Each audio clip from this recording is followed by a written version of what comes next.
Selamat pagi Ibu. Selamat pagi Bu Bidan. Baik Ibu, perkenalkan saya Bidan Jalin. Di sini saya bertugas pada pagi hari ini. Ini dan Ibu siapa? Saya dengan Ibu Regina. Ibu Regina ya Bu ya. Baik. Apakah ada yang bisa saya bantu Ibu?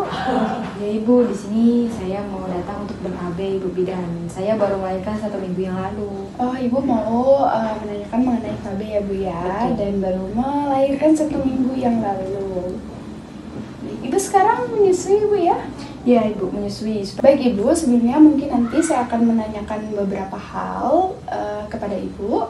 Tapi Ibu tenang saja, privasi Ibu akan saya jaga dengan baik dan tidak akan saya sebarluaskan.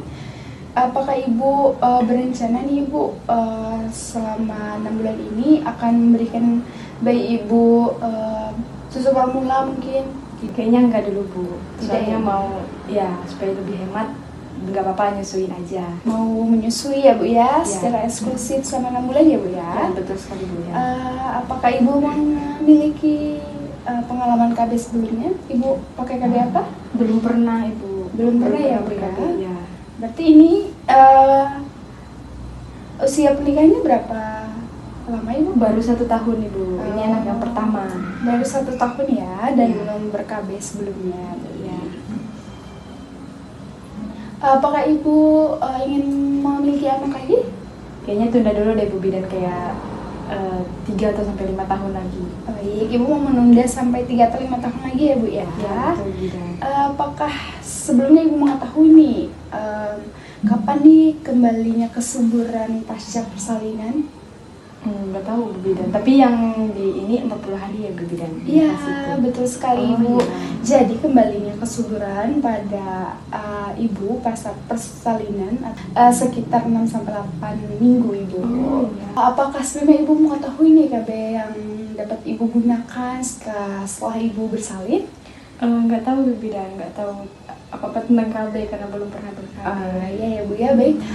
KB itu banyak sekali Ibu, dan ada yang hormonal dan juga ada yang non hormonal. Untuk KB yang hormonal itu ada KB pil, ada suntik, ada implan, ada AKDR juga, ada yang juga hormonal. Nah untuk yang non hormonal itu ada juga yang melakukan metode sederhana, ada juga yang menggunakan alat seperti AKDR, dan juga ada vasektomi, tubektomi. Tadi kan ada 2 tuh metode hormonal, kontrasepsi hormonal dan juga non hormonal. Nah biasanya kontrasepsi hormonal ini memiliki efek samping Ibu. Oh begitu ya Bu Bidan. Ya biasanya ada efek samping hampir semua KB atau kontrasepsi hormonal itu memiliki efek samping seperti mual, pusing, siklus haidnya tidak teratur, terus Ibu bisa berjerawat karena perubahan hormonal, bisa juga perubahan suasana hati, dan juga bisa juga siklus haid Ibu tidak teratur, begitu Ibu.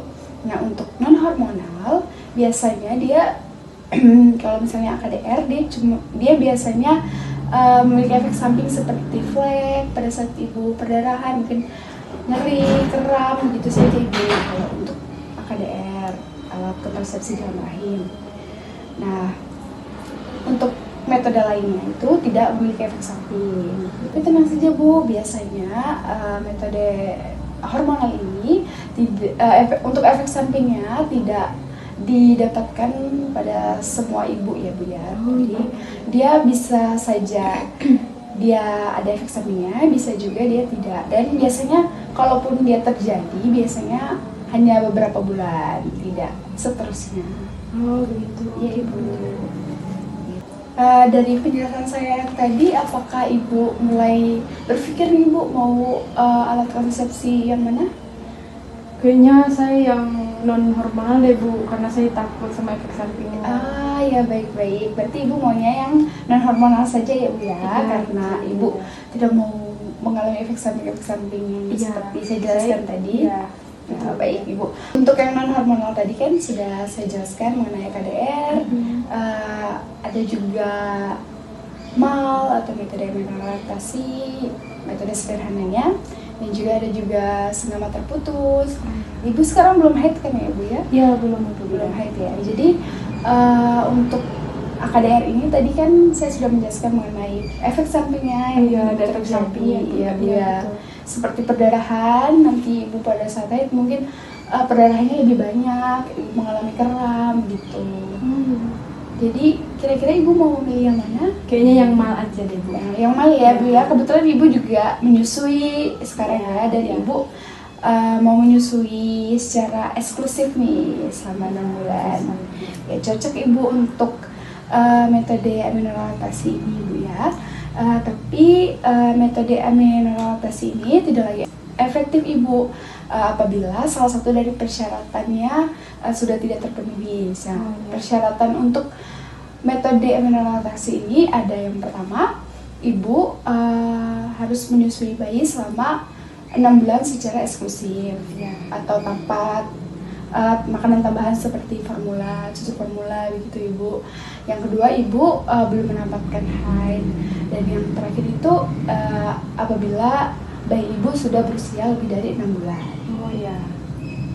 Nanti jika 2 bulan, 3 bulan atau beberapa bulan ke depan sebelum 6 bulan ibu menyusui, apabila salah satu dari 3 persyaratan tadi ada yang tidak terpenuhi lagi, ibu boleh datang ke sini ya Bu ya, untuk kita melakukan konseling lagi mengenai KB yang selanjutnya bisa ibu gunakan. Oh iya, Bu Bidan, baik Bu Bidan. Iya Ibu. Baik Ibu, apakah sudah memahami mengenai penjelasan saya mengenai mal? Sudah Ibu Bidan. Sudah ya Bu ya. Apakah ada yang ingin Ibu tanyakan lagi? Tidak ada Ibu Bidan. Berarti saya bisa menggunakan mal ya Bu Bidan. Ya, selanjutnya saya akan mengevaluasi Ibu agar saya mengetahui sebagaimana paham Ibu mengenai konseling yang sudah saya berikan pada hari ini. Baik Ibu. Untuk metode aminorelatasi tadi itu tidak lagi efektif apabila apa Ibu? Yang pertama itu ada 3 persyaratannya Bu Bidan. Yang pertama itu harus menyusui secara eksklusif selama 6 bulan, tidak menambahkan tambahan susu formula atau makanan-makanan selama 6 bulan itu. Yang kedua itu belum mendapatkan haid dan harus anak di bawah 6 bulan. Ya, betul sekali Ibu. Benar sekali jawabannya, baik sekali. Sekarang saya anggap Ibu sudah memahami mengenai penjelasan yang sudah saya berikan. Untuk konseling kita pada hari ini sudah selesai, saya rasa sudah selesai. Nanti jika Ibu ingin menanyakan mengenai atau mengkonsultasi mengenai metode aminorelatasi ini atau metode KB lainnya, Ibu boleh konsultasikan dengan saya melalui WA atau Instagram ya Bu ya. Oh iya, baik Bu Bidan. Iya, Terima Bu. kasih ya Ibu. Terima kasih. Hati-hati Ibu, sehat selalu. Iya.